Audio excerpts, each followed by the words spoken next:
Do Muslims leave Islam? The answer to this difficult question is bitter but undeniable. The answer is yes. But why? Why do some Muslims leave Islam? Well, there are various factors and reasons. Some of them are either least expected or the ones we might have taken for granted. Join me in this video to find out what these factors are and learn how to avoid falling for them. And also learn how to possibly save our loved ones and people we may come across. Also in this video, I'm going to share with you some strange stories of people who used to be Muslims but left Islam, including the story of a learned person who was known as Ibn Taymiyyah of his time, but eventually denounced and left Islam to become a fierce enemy of Islam. But before that, this video is going to be 30 minutes or longer and it requires some attention. So kindly get your cup of coffee or tea and let's do this together. Bismillah. أتيتك يا خالقي باكيا ودمع الأسى كل حين يزيد فقد قلت في الآي لا تقنطوا وإن تعف عني فذا يوم عيد وإن تعف عني فذا يوم عيد. Assalamu alaikum. Welcome to a new video here on One Baba Salam.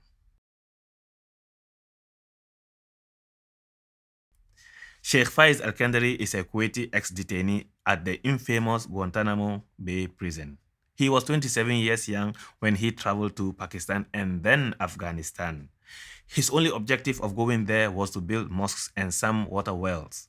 The intention behind that charity works was to seek barakah or blessings for healing and speedy recovery for both his ailing mother and grandmother. While in a small village in Afghanistan, the 9/11 2001 drama happened. This led the United States to invade Afghanistan, as we all know.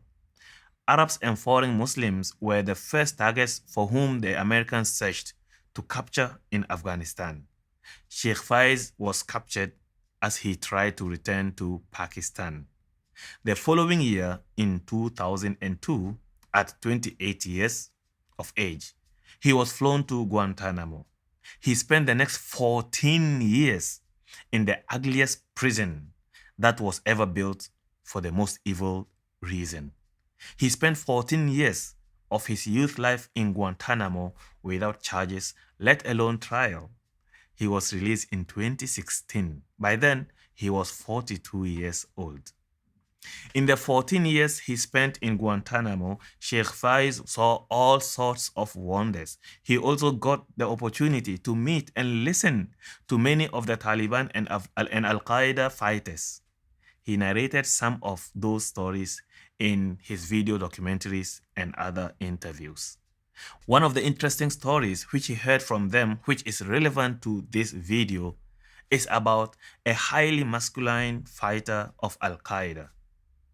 This man was with a group of fighters in a hideout. In an attempt to capture them, the Americans pumped water into the basement where they were hiding. Mind you, including in the hideout were injured and some weakened persons due to lack of food and water. As the water level rose, and in an attempt to uplift the morale of his friends, this masculine person screamed, "Yalla shabab, هذا عرس جماعي إلى الجنة," meaning, "Come on guys, this is a group ceremony to paradise." They went all out to resist, but they were eventually overpowered and captured. Of course, some of them died, but this masculine brother survived and ended up in Guantanamo. Unfortunately, at Guantanamo, this cheerful, inspirational, and motivational figure denounced Islam. He turned into someone else, someone who insulted Islam as well as his fellow detainees.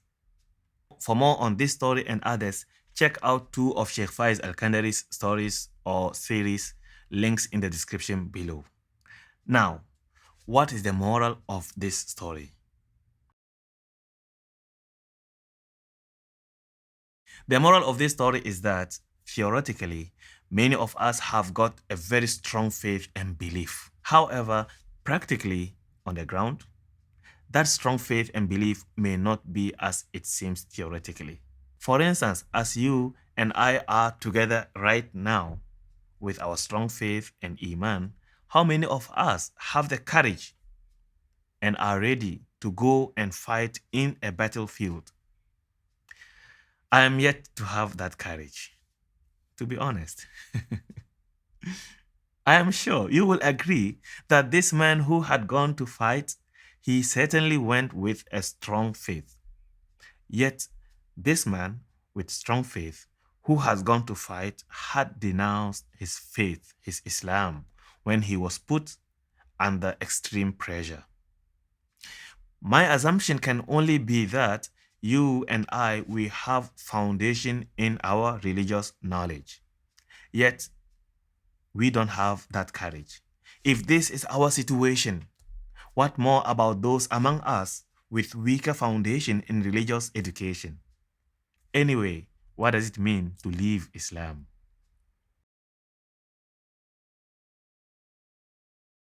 Islam is a religion we choose by our own, on an informed will. وَقُلِ الْحَقُّ مِنْ رَبِّكُمْ فَمَنْ شَاءَ فَلْيُؤْمِنْ وَمَنْ شَاءَ فَلْيَكْفُرْ. Say, this is the truth from your Lord. Let him who will believe in it, and him who will deny it. This will is not a will you make for fun. It is a will you make with implication and consequences to bear. Moreover, once you choose and subscribe to Islam, you become responsible and you are required to abide by its internal rules and ethics of conduct.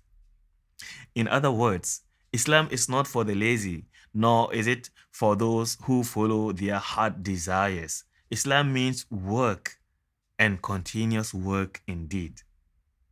When we say Islam means work, it means work that is more meaningful than any worldly struggles which capitalism and materialism have pushed us in. And because Islam means business and seriousness, it can be overwhelming for the lazy and, for that matter, people who prefer following their heart desires. When this happens, it is no longer surprising to see a person who you know to be Muslim telling you he is no longer Muslim. But that is not always the reason why some Muslims leave Islam. This means the burning question remains: why will anyone think of leaving Islam, and why do some Muslims leave Islam? By now, I'm sure we are on the same page, which affirms the undeniable fact that is, some Muslims are leaving Islam. Even if we rightly argue that the number is smaller compared to any other religion which also has its followers leaving that religion, and if compared with the number of non-Muslims embracing Islam. While the number of Muslims leaving Islam is certainly smaller compared to those accepting Islam, we should admit to the fact that there is a significant number of Muslims who may not be thinking of leaving Islam at all. However, at the same time, they are not grounded in Islam. They don't know why they are Muslims. They are filled with loads and loads of doubts. When these doubts continue to accumulate, that is also where we see more and more Muslims denouncing Islam or living Islam on shaky grounds. In a previous video I posted here on this channel titled "Who is Leaving Islam Because of Andrew Tate?", majority of responses imply that people who leave Islam do so due to weakness in Iman or due to lack of knowledge. In fact, some even went to the extent of making accusations like these people have never been Muslims to begin with. Well, in theory, some of the above opinions, or even all of them, may be true. However, there are factors that cause or lead to the weakness of Iman and ignorance about the teachings of Islam. Also, there are factors that cause some people who identify as Muslims to live Islam on shaky grounds. These underlying factors are what we are supposed to talk about rather than focusing on a person's weakness of Iman or his lack of knowledge about Islam. As a matter of fact, some Orientalists may know about Islam more than many pious and practicing Muslims do, yet they reject Islam. Therefore, it is not always about ignorance. I mean, ignorance as in the disability to read, to understand, and intellectually transmit knowledge.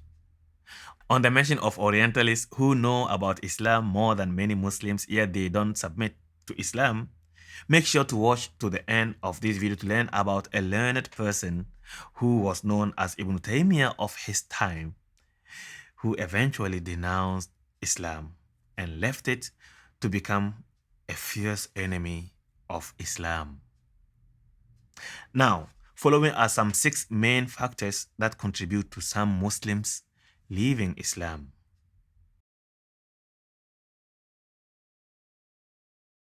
The first reason why some Muslims leave Islam is the type of childhood indoctrination they received.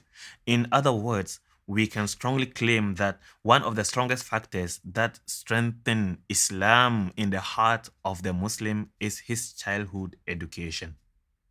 And this starts with the parents who named the child, the parents who breastfed and raised the child, the parents who provided for the child, and the parents who taught the child his first words, his first phrases, his first sentences, and his first steps. A child emulates some of the skills of his parents as he grows up seeing them practicing these or those skills. Whether the skill was practiced by the mother, by the father, or by both of them, just like he will speak the language both of them speak. And it is needless to say, he will adopt their mannerisms. And so is the fact with his spiritual choices and practices. All these combined make up his childhood education, or childhood indoctrination, if you will. All that form the foundation on which everything else is built later on. When it is shaky, everything else becomes shaky. Easy to be eradicated and washed out. Imam Muslim reports from the narration of Sayyiduna Abu Hurairah radiallahu anhu that the Prophet sallallahu alayhi wasallam says, ما من مولود إلا يولد على الفطرة فأبواه يهودانه وينصرانه ويشركانه. No baby is born but upon the fitrah. It is his parents who make him a Jew or a Christian or a polytheist. If a child is born to a Muslim family and they only give him an Arabic name which is perceived as Muslim name, and then leave him to his fate without teaching him the religion, just as they feed him and provide for him, then it shouldn't be surprising if the child identifies as non-Muslim and denounces Islam upon reaching adulthood and gaining the freedom to do so. When the child's religious foundation is weak and lacking, his choices in life also becomes affected. And this takes us to the second factor.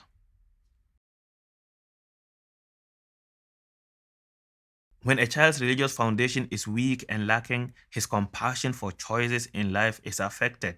His choices in life become random. He hardly makes informed decisions. He follows trends and media in making such decisions. A child without strong religious foundation is likely to give in easily upon the first encounter with fitnah, and he is too vulnerable and cheap victim when he consumes information from the media and when he deals with the society. A person may be raised as a Muslim or non-Muslim, but when he reaches puberty, he no longer can blame anyone for his choices. He can make his own choices, including changing his name, which was given to him upon his arrival to this dunya. Therefore, if he makes the wrong choice pertaining to his faith without a correct foundation, he may leave Islam, assuming he was raised up as a Muslim. A past that is grounded on clarity and knowledge will only strengthen your self-esteem and boost your confidence in pursuing Allah's path, and thus remaining in Islam or converting to Islam. Likewise, a past built on watery grounds goes with the lightest rain pouring. لا إكراه في الدين قد تبين الرشد من الغي فمن يكفر بالطاغوت ويؤمن بالله فقد استمسك بالعروة الوثقى لا انفصام لها والله سميع عليم. There is no compulsion in religion. True guidance has become distinct from the error one. But whoever refuses to be led by shaitan and believes in Allah, he has grasped the strong handhold that will never break. Allah is all hearing and all knowing. A matured person who is able to differentiate between his right and left hands should be able to assess his past and then decide to build on it or make a switch. When a non-Muslim achieves this, he converts from any other religion to Islam, because Islam is proven to be the correct and authentic religion of God.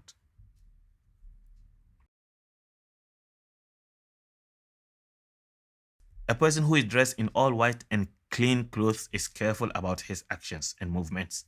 He wouldn't want his clothes to catch any stains nor get dirt. With all that in mind, it will be absurd for him to expose himself to dusty places. It will also be unwise for him to go and sit on a dirty or a wet surface and still expect his clothes to remain clean. In other words, no matter how knowledgeable, no matter how practicing, and no matter how pious a person is as a Muslim, if he spends most of his time with people who don't learn from him and who have more influence on him than he has on them, then it's a matter of time before he starts losing that knowledge, that consciousness, and that piety. That is, if he is knowledgeable, practicing, and pious in the first place. What about the one who lacks that knowledge, that consciousness, and that piety, and is always surrounded by a circle that adds dirt and stains to his clean and white clothes? مثل الجليس الصالح والجليس السوء كمثل صاحب المسك وكير الحداد لا يعدمك من صاحب المسك إما تشتريه أو تجد ريحه وكير الحداد يحرق بدنك أو ثوبك أو تجد منه ريحا خبيثة. The example of a good companion in comparison with a bad one is like that of the musk seller and the blacksmith's bellows. From the first, you will either buy musk or enjoy its good smell, while the bellows will either burn your body or your clothes, or you get a bad, nasty smell thereof from him.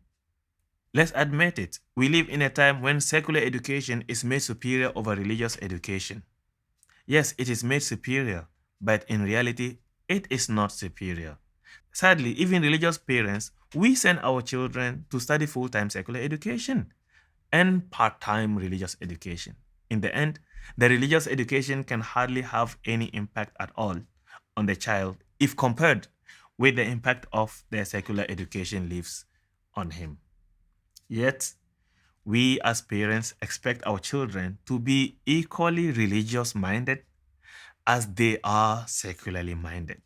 But what secularism is that which we want our children to champion and still uphold religious consciousness in their hearts? How do we define secularism? How does it coexist with Iman in the heart of the believer?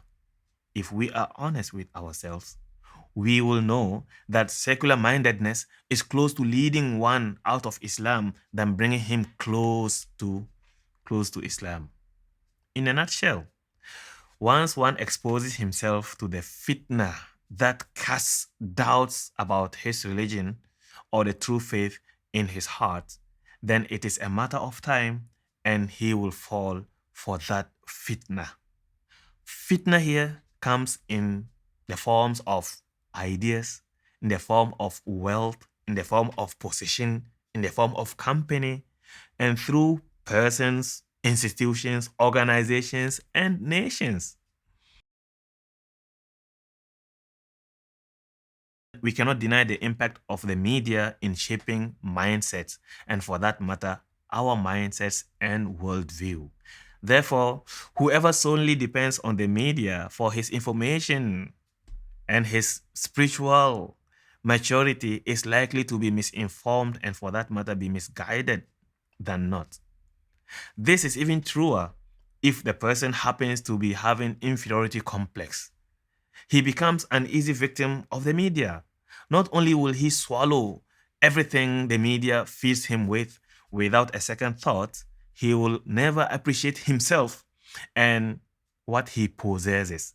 In short, he will fail to be grateful and count Allah's blessings upon him. Therefore, the media will shape how he sees Islam if he's not Muslim. If he happens to subscribe to a pro-Islam media, as a non-Muslim, he will develop a good impression about Islam. And if he is Muslim, then the media will shape the type of Islam he subscribes to. As a Muslim, a pro-Islam media will strengthen his faith and develop in him the stronger sense of belonging and honor to be Muslim. Likewise, if a person subscribes to anti-Islam media, even if he has some knowledge about Islam, he will start developing doubts about the religion over time. Here we must acknowledge that many develop doubts but never express these doubts, neither in action nor even in words. And a non-Muslim who subscribes to anti-Islam channel or anti-Islam media will only develop more hatred towards Islam, even if he does not express them. We all know the famous story related by the Prophet sallallahu alaihi wasallam in a hadith reported by Imam al-Bukhari and Muslim from the narration of Sayyiduna Abu Sa'id al-Khudri radiyallahu anhu. It is the story of the man who killed 99 persons and wanted to seek forgiveness. When he approached a monk, he denied him the possibility of being forgiven, so he killed him too. Even though with that he had killed 100 souls, he still remained optimistic. He asked for the most knowledgeable person on earth and he was directed to a learned person. This learned person encouraged him and advised him to change his surrounding. On his way to a new society where he could worship Allah subhanahu wa ta'ala and change for good, he died before reaching their destination. To cut the long story short, Allah accepted him and granted him forgiveness, even though he killed 100 souls. To read the full story, check out my video on how to restart afresh with Allah subhanahu wa ta'ala. Link in the description. The point is, whatever it is that caused the man to reach that level in evil, it has to do with the society in which he was raised or in which he was living. A society that encourages corruption will likely drive one to corrupt, even if he is pious. A society that encourages crime will hold your hand into crime and cruelty. A society that normalizes immorality, zina, and prostitution will only beautify immorality in your heart. Likewise, a society that encourages knowledge will inspire you to be knowledgeable. A society that respects scholars will instill in you the love, respect, and appreciation for scholars. A society that cares about modesty will not only nurture and raise a generation of modesty or a generation with modesty, it will produce God-conscious generation. The society one lives in will make him a Muslim or otherwise. A non-Muslim who lives in a Muslim community is likely to learn from or adopt the conducts of Muslims, even if he doesn't accept Islam. Likewise, a Muslim who is surrounded by non-Muslims will certainly be influenced by their lifestyle, no matter how knowledgeable he is about Islam. This is reality.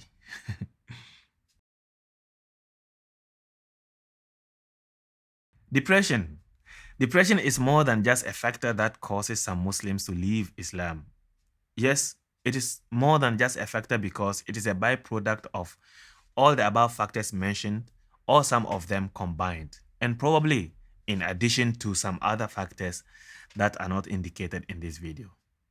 By virtue of interaction, majority of the ones you will come across who display signs and symptoms of agnosticism suffer from depression. As a reader or a viewer, it is important to understand this so that when any of us comes across a person who shows signs of agnosticism, we don't jump into any wrong conclusion and sentence him upfront. This is applicable to both offline as well as online situations and encounters. Don't insult back a person who hails insults at Islam, even if he has truly gone agnostic. You need to engage him in a discussion and assess him first. If you can't engage him, let those with the knowledge, the experience, and expertise in engaging to do the work. If they deem it fit to tell him off or to even use sarcasm against him, then let them be. Islam has taught us that when a person goes agnostic, he should be counseled first. Upon counseling, if it is determined that he is in his sound mind, only then the relevant ruling can be applied on him. Otherwise, he should be rendered the treatment he needs. How does Islam help in overcoming depression? That is a topic for another discussion here on One Baba Salam, inshallah. So consider subscribing to the channel if you haven't already. Between the year 1907 and 1996, there lived a man by the name Abdullah al-Qusaymi. Abdullah al-Qusaymi had 3 main chapters worthy of highlighting in his life. A chapter as a child who went out and searched for his father whom he never knew before that, and eventually finding the father and learning his basic education from him. A chapter of him ending up as a student at Al-Azhar University who fearlessly defended Muhammad ibn Abdul Wahhab's cause and Islam in general. And then another chapter of 30 years before his death. In the first chapter of his life, al-Qusaymi opened his eyes to this world with his father nowhere to be found. Reports indicate that he challenged himself and went out on a search for their father. After an awful experience, he eventually found the father. Interestingly, this was before he even reached puberty. Al-Qusaymi then lived with his father and started his basic education in the father's hands. Coincidentally, he happened not only to be a fast learner, he was also a bright person with very sharp memory. Al-Qusaymi also proved to be a charismatic person who impressed everyone with his ability to translate ideas into charming words and essays, and described imaginations as if he was painting on a painting board. Eventually, Al-Qusaymi ended up in Al-Azhar University, Egypt, to further his education. In his second chapter of life, he emerged while in Egypt as the Ibn Taymiyyah of his time. That was due to his fierce defense of Islam, besides his knowledge and intellectual discourses. Al-Azhar University at the time was on the opposite spectrum of the course of the Salafi or Wahhabi movement that emerged in the Kingdom of Saudi Arabia then. But Al-Qusaymi fearlessly defended the movement and its ideologies in the face of the big scholars of Al-Azhar. At the same time, there was a strong war of ideologies against the Sunni Islam by the Shia. So Abdullah al-Qusaymi authored a book of 2,500 pages to refute the Shia. This book, titled Al-Sira' Bayn al-Islami wal-Wathaniyya, the conflict between Islam and idol worshipping, became his most popular book at the time. And it was referred to as one of the best of its time in defending Islam. The book was so impactful that scholars claimed by authoring that book, al-Qusaymi had paid the price for Jannah, which means they have confirmed him admission to Jannah. Well, that was nonsense. Yes, it is nonsense to claim Jannah for anyone without revelation to support it as a proof.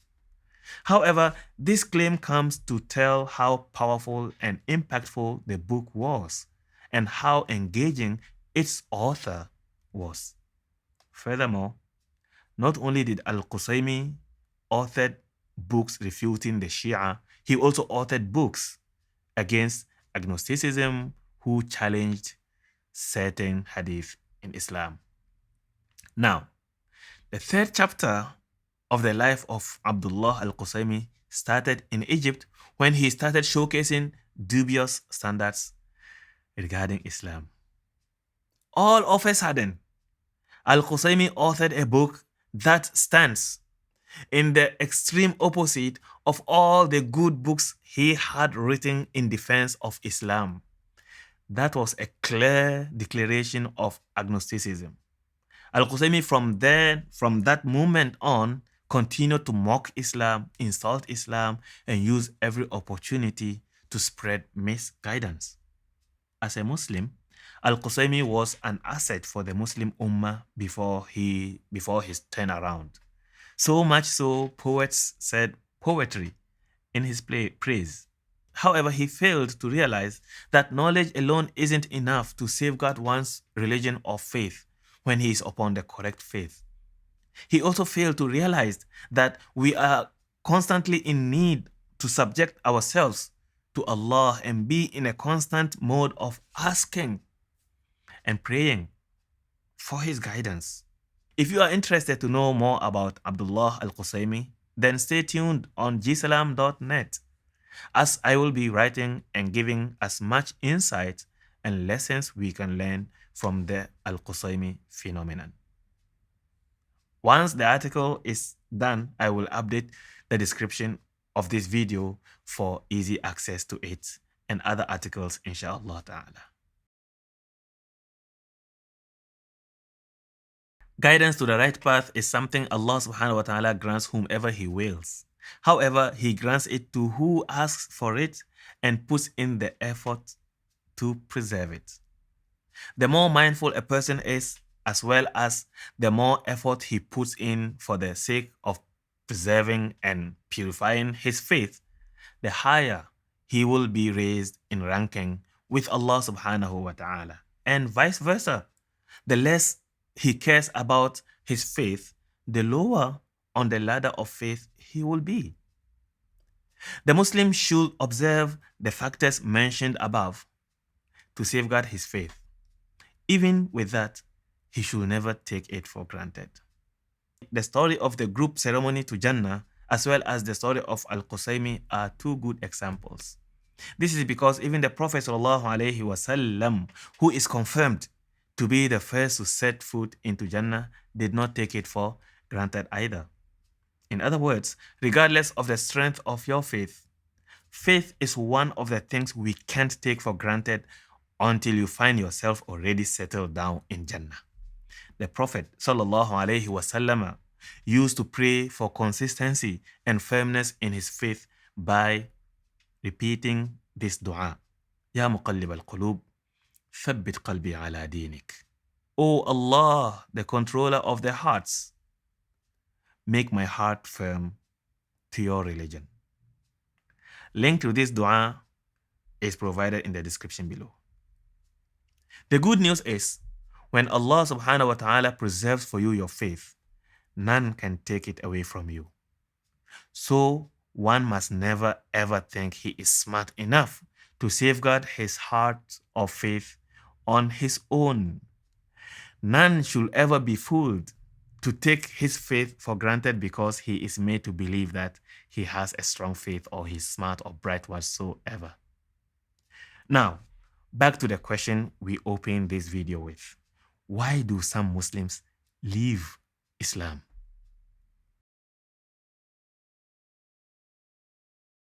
By now, I'm almost certain that this question has been answered. In the story of Sheikh Faiz al-Kandari, we have highlighted the case of a person with perceived strong faith who denounced Islam when he was put under extreme pressure. And in the story of Abdullah al-Qusaymi, we learned about a perceived extremely bright and learned Muslim who was once a fearless defender of Islam. But when he thought that was all it takes to stay on the path, he lost everything. When one loses his faith of Islam, he loses everything. Now, it is worth adding that according to Sheikh Faiz al-Kandari, throughout the 14 years he remained in detention without charges, out of more than 700 or more detainees at the infamous Guantanamo prison, only seven people, including the man we highlighted, denounced Islam. That was a bad news indeed. However, the good news is, on the other hand, quite a number of the prison officers who oppressed the detainees converted to Islam. This happened even though the detainees were overpowered and were subjected to all sorts of humiliation, and the Americans had the power. Many of them, the Americans, men and women, some might have not accepted Islam, but their perception about Islam has changed positively. According to Sheikh Faiz al-Kandari, the Americans had to change the personnel from Guantanamo more often than how they kept them at the beginning. Why? To avoid the speed in which its men were converting to Islam. So as far as we Muslims are concerned, even though we are happy whenever there is a new conversion to Islam, when one person denounces Islam, we are deeply saddened for his departure. Not because Islam's value will drop with his departure, but rather for the loss he is earning himself. In a nutshell, some Muslims are leaving Islam. Yes, the phenomenon of leaving Islam is real. It is something we cannot deny. Some of those who leave are more informed than we are. Some of them have even more knowledge than we do. Some of them have ever experienced higher level of Iman than we ever had. Yet, they failed the test. So, my dear brother in Islam, my dear sister in Islam, don't take your faith for granted. Pray for consistency and preservation of your Iman. Use the dua provided above or the link of which is provided in the description to be guided, inshallah. This video focused on why some Muslims are leaving Islam. It was not necessarily about the ruling of leaving Islam. Yes, when a person leaves Islam on his own will, he becomes a murtad, and a group of murtad becomes murtadun. The video was also not about the munafiqun nor about the khawarij. If you want to know about the difference between munafiqun and khawarij as compared to murtadun, then kindly check out my article on that, link provided in the description below as well. Is there any other factors that contribute to some Muslims leaving Islam that I might have failed to mention in this video? Please feel free to share your thoughts and opinions in the comments below. If you have followed this video to this point and you are new here, my name is Baba Salam. Besides this channel, I run gsalam.net, a website for learning and sharing Islam the authentic way. I also run Al-Bushra by Gsalam, which is a multimedia window for gsalam.net on YouTube as well as on Facebook and other social media handles. I am also the guy behind tvq.academy, a virtual school for teaching and learning the Quran. May Allah subhanahu wa ta'ala safeguard our faith and grant us good ending as Muslims. Until our next video, I leave you in Allah's protection. والسلام عليكم. أتيتك يا خالقي باكيا ودمع الأسى كل حين يزيد فقد قلت في الآي لا تقنطوا وإن تعف عني فذا يوم عيد وإن تعف عني فذا يوم عيد